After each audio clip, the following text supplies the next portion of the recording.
और एक चीज़ मैं जानना चाहूँगी यहाँ पे कि जो आप जिस संस्था से आप जुड़े हैं कि राजस्थान इंटरनेशनल फिल्म फेस्टिवल वो क्या है? हम एक बार सबको बताएँ कि वो है क्या? सिंपली जयपुर के बारे में आप थोड़ा-सा बताएँ, अपने जितने भी इनिशिएटिव्स हैं आपके और अभी जो आपने हिंदी मेरा प्यार एक मंच शुरू किया है, उसके बारे में भी। तो और लोग उससे कैसे जुड़ सकते हैं? आपके साथ कैसे अगर वो अपना कुछ कंट्रीब्यूशन करना चाहते हैं या फिर एज़ अ करियर उसको लेना चाहते हैं, तो वो उससे कैसे जुड़ सकते हैं? सिंपली जयपुर बाइलिंगुअल मैगजीन है, voice of Jaipur bilingual weekly newspaper है और वॉइस ऑफ जयपुर का जो पोर्टल है वो वेब पोर्टल है, वो भी बाइलिंगुअल है। उसमें लाइफस्टाइल मैगजीन है और लाइफस्टाइल न्यूज़पेपर है, वो सारी चीज़ें उसमें लाइफस्टाइल वे में चलती हैं। ज़्यादा पॉलिटिकल नहीं है, हम जैसा कि simply in a positive and press for progress हमारा मोटो रहा है हमेशा काम करने का। तो जो प्रोग्रेसिव चीज़ें होती हैं उनको हम पब्लिश करते हैं। राजस्थान इंटरनेशनल फिल्म फेस्टिवल हमारा इनिशिएटिव है, 6 साल पहले शुरू किया गया। हर साल हम फिल्म फेस्टिवल ऑर्गेनाइज करते हैं जनवरी में और पूरा इंटरनेशनल सिनेमा उसमें आता है, शॉर्ट फिल्म्स, डॉक्यूमेंट्रीज और फीचर फिल्म्स, बॉलीवुड इंडस्ट्री से लेके बाहर का डिफरेंट लैंग्वेजेस की, फ्रेंच, जर्मन, स्पेनिश, सब हर तरह की लैंग्वेज की। तो वो सिनेमा हम शोकेस करते हैं, उसमें टॉक शोज़ होते हैं और पैनल डिस्कशंस होते हैं, फ़िल्म स्क्रीनिंग्स होती हैं और उनसे जुड़े celebrity, film makers, film producers, actors, वो सब उस वक़्त वहाँ पे मौजूद रहते हैं। तो स्टूडेंट्स के लिए एक बहुत अच्छा प्लेटफ़ॉर्म है, फ़िल्म मेकर्स, फ़िल्म लवर्स के लिए बहुत अच्छा प्लेटफ़ॉर्म है, जहाँ पर उनकी नेटवर्किंग होती है। और फेस्टिवल की शुरुआत हमने यही सोच के की थी कि जो हम फ़िल्मों में देखते हैं, वो समाज में कहीं न कहीं घटित होता है। फ़िल्में समाज का आईना है, वाइस वर्सा चीज़ें होती हैं। फ़िल्मों से समाज में पॉज़िटिव चेंजेज़ आते हैं और नेगेटिव भी आते हैं। तो सिनेमा और जो समाज है, वो एक दूसरे का प्रतिबिंब है, आईना कह सकते हैं। तो जो बदलाव चीज़ों में आए, यहाँ पर मैं अपनी लाइफ़ से जब इसको कनेक्ट करती हूँ, तो थ्री इडियट्स से मैंने बहुत ज़्यादा प्रेरणा ली थी, खुद अपनी लाइफ़ की, करियर की। कि एक फ़िल्म ने मुझे बदला कि कामयाब बनो तो काबिल बनो तो कामयाबी आपके पीछे आ जाएगी, उसकी कामयाबी पंच क्या लाइन है? थी। तो एज़ एन जी। डिग्री मैं बहुत कुछ नहीं अचीव कर पाई थी, सिंपल ग्रेजुएशन मैंने किया था, लेकिन ज़िंदगी में ये एक थॉट हमेशा बचपन में भी था कि हाँ, डॉक्टर नहीं बन पाए तो कुछ और बने, पर क्या बने नहीं पता। जी। तो हुँ, उस हुँ। थॉट ने सिखाया कि अगर शौक है, हुनर है लिखने का तो लिखना शुरू करो। तो वो जी। कामयाबी वो काबिलियत मेरी मुझे आज जहाँ मैं हूँ वहाँ तक लाई है और इससे आगे भी लेकर जाएगी ऐसा मेरे मेरे भी ख्वाब अभी बहुत बड़े हैं और मैं भी उनको साकार करने का अभी रास्ता ढूँढ हमारी रही हूँ, विशेज़ कोशिश आपके कर साथ है रही हूँ। हमेशा। जी। तो फ़िल्में इसीलिए मैं फ़िल्मों से जुड़ी कि फ़िल्में हमें बहुत कुछ सिखाती हैं, लेकिन बहुत सारी चीज़ें अभी नेगेटिविटी भी चलती है, आप खुद भी देख रही होंगी कि किस तरह से अभी जो सुशांत केस हुआ है, वो वो खुद बंदा ये बोलने वाला कि मरना नहीं, जीना है, लड़ना है और वो खुद इस तरह से करता है, तो बहुत डिप्रेसिंग सी एक थॉट भी आते हैं, बट ठीक है, it's all part of life. तो फेस्टिवल भी इनिशिएट इसीलिए किया हुआ है कि लोग कुछ सीखें, कुछ नया सीखें और हमारे राजस्थान में स्पेशली कमी है इस चीज़ की कि सिनेमा सिर्फ़ वो नहीं है जो आप पर्दे पे हीरो को देखते हैं। सिनेमा टेक्निकल स्टडीज़ हैं, जो हमारे राजस्थान में अभी इतनी अवेयरनेस नहीं है। बच्चे सिर्फ़ डॉक्टर, इंजीनियर ही ना बने। अगर आप क्रिएटिव हैं, तो कुछ क्रिएटिव फ़ील्ड्स आपके लिए ऐसी हैं जिनमें आप जा सकते हैं। तो मैम अगर कोई जुड़ना चाहे, अगर कोई इसमें इस इंडस्ट्री में आना चाहे, तो उसे क्या करना होगा? फेस्टिवल से जुड़ने के लिए आप अगर शॉर्ट फ़िल्म भी बनाते हैं, डॉक्यूमेंट्री भी आपने बनाई है, आप उस तौर पे आप उसमें सबमिट कर सकते हैं। हम उसको स्क्रीन करेंगे, उसको एनालाइज़ करेंगे और वहाँ पे आने के बाद एक विज़िबिलिटी बनती है फ़िल्म की, तो आप आगे इंडस्ट्री में as an director, as an writer, assistant director आप आगे बढ़ सकते हैं, अच्छा। रास्ते मिलते हैं नेटवर्किंग के। बिल्कुल। जी।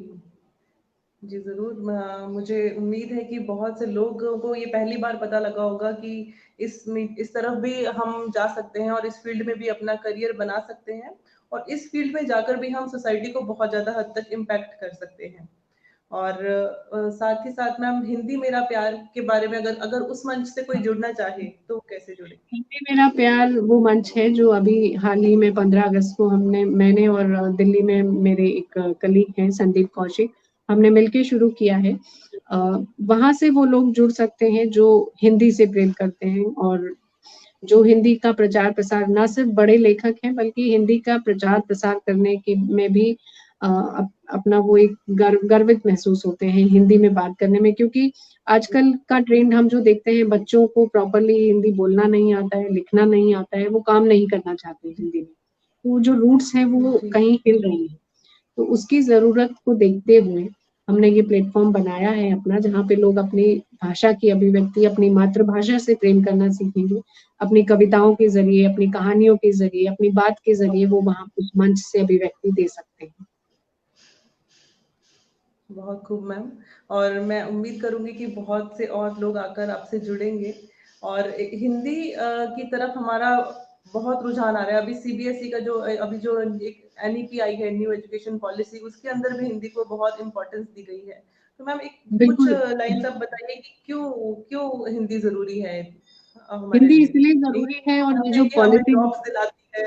जी जी हिंदी ज़रूरी है और ये जो पॉलिसी आई है मैं इसको अप्रिशिएट करती हूँ, क्योंकि क्या होता है कि हमारी मातृभाषा जिसे हम कहते हैं, हम बोलते आ रहे जी हैं हमारे परिवार में, हमारे आस-पास, तो वो हमारे अंदर तक है। और हम जब किसी छोटे बच्चे को उसकी माँ ही समझती है और उसकी माँ ही, वो चाहे बोलना आता है चाहे नहीं आता है, उसकी माँ ही उसको फीड कर सकती है, समझा सकती है। तो वैसे ही ये भाषा है। भाषा से हमने हिंदी में उसको सारी चीज़ें सिखा दी, तो आगे चलकर अगर उसकी रूट स्ट्रॉन्ग है, तो आगे चलकर किसी भी देश-विदेश के किसी भी कोने में जाता है, तो उसे अभिव्यक्ति का रास्ता मिल जाएगा, अगर उसने अपने ज्ञान को स्ट्रॉन्गली फीड में लिया हुआ है। अगर हम उस भाषा को से सीखेंगे, जो भाषा हमारे खून में नहीं है, जो भाषा हमारी रगों में नहीं है, हम उसको ऑब्ज़र्व करेंगे, तो हम उतना डीपली ऑब्ज़र्व नहीं कर पाएँगे। हिंदी हमारी मातृभाषा है, इसीलिए जो ऑब्जर्वेशन हमने स्ट्रांगली कर ली, तो अभिव्यक्ति का साधन इंसान हमेशा ढूँढ लेता है। इसी थॉट के साथ मैंने ये हिंदी मेरा प्यार को भी आगे बढ़ाने की कोशिश कर रही हूँ कि ऑब्जर्वेशन स्ट्रांग होगी तो अभिव्यक्ति बहुत सहजता से हम फ्रेंच लैंग्वेज में भी कर पाएँगे। उसको सीखने में हमें प्रॉब्लम नहीं आएगी। जी, बिल्कुल सही। और क्योंकि हम अपने इस सीरीज़ के अंत की तरफ बढ़ रहे हैं, तो मैं चाहूँगी मैम आप अपनी कुछ प्रिय, आपकी जो फ़ेवरेट कुछ लाइन्स हैं, जो सबको प्रेरणा भी दें आगे बढ़ने की, और आपके जो दिल के करीब लाइन्स हैं, वो हमें प्लीज़ सुनाएँ। मेरा एक थॉट है, जो मैंने खुद भी हमेशा काम में लिया है और मैं चाहती हूँ कि ना सिर्फ़ महिलाएँ बल्कि जीवन में हर एक इंसान उस चीज़ को काम में ले कि अपने शौक को हमेशा वक़्त दीजिए। वो शौक आपको ज़रूर ज़िंदगी में कभी न कभी एक मुकाम हासिल करने में आपकी मदद करेगा। मुझे लिखने का शौक था, मेरे पास कोई बहुत ऑफ़िशियल्स डिग्री नहीं थी कि मैं किसी बड़े अखबार की संपादक बन पाती, लेकिन मैं पिछले 8 साल से खुद अपने मैगज़ीन का संपादन कर रही हूँ। एक जुनून था, लिखने का शौक था और वो शौक मुझे आज कहाँ से कहाँ ले आया और भी आगे ले जाएगा। तो अपने शौक को ज़रूर समय दीजिए, वो आपको ज़रूर लौटाएगा। Thank you very much ma'am. बहुत-बहुत आभार आपका। आपने अपने बहुत से अनुभव हमारे साथ साझा किए हैं और मैं आशा करती हूँ कि जो भी इस सेशन को आज देखेगा, वो कुछ ना कुछ तो सीख लेकर जाएगा अपने जीवन के लिए। और आशीर्वाद चाहती हूँ आपका आगे अरे कंटिन्यू करने के लिए। वाह! और मैं इतनी बड़ी अभी नहीं थैंक हूँ यू। अलका, लेकिन मेरी बेस्ट विशेज़ हमेशा तुम्हारे साथ हैं। तुम बहुत ही एनर्जेटिक और बहुत ही अच्छा काम करोगी। तो इसीलिए स्पेशली तुम्हारे लिए थैंक यू कि मैम। तुम भी वक़्त का अच्छे काम करती रहना और अच्छे वक़्त का ज़रूर इंतज़ार करना, ज़िंदगी बहुत कुछ देगी। जी मैम, बिल्कुल, बिल्कुल। और बस यही है, बड़ों के आशीर्वाद मिलते रहें। और ये जो एक छोटा-सा प्रयास मैं करना चाह रही हूँ, क्योंकि इसमें अभी कोई एक्सपीरियंस नहीं है, लेकिन सीखते-सीखते सीखूँगी। तो ये एक शुरुआत जो की थी, वो बस यही सोच के की थी कि जब मैं सीख रही हूँ, तो क्यों ना इस सीख को सबके साथ भी शेयर करूँ, जिसमें मुझे भी सीखने को बिल्कुल। मिलेगा और साथ-साथ जो लोग जुड़ेंगे, उनको भी सीखने को मिलेगा। तो जो हमारे जी, व्यूअर्स जी, हैं, जी। उनको मैं ये भी कहना चाहूँगी कि जो हमारा नेक्स्ट एपिसोड रहेगा, उसमें भी हमारे साथ बहुत ही ज्ञानवान मिस्टर आर.एस. शर्मा जी जुड़ेंगे, जो कि एनसीईआरटी के जॉइंट डायरेक्टर हैं। तो जुड़िएगा ज़रूर हमारे साथ। और आज के सेशन के लिए मैम बहुत बहुत धन्यवाद, आपने अपना कीमती वक्त दिया। Thank you so much. Thank you.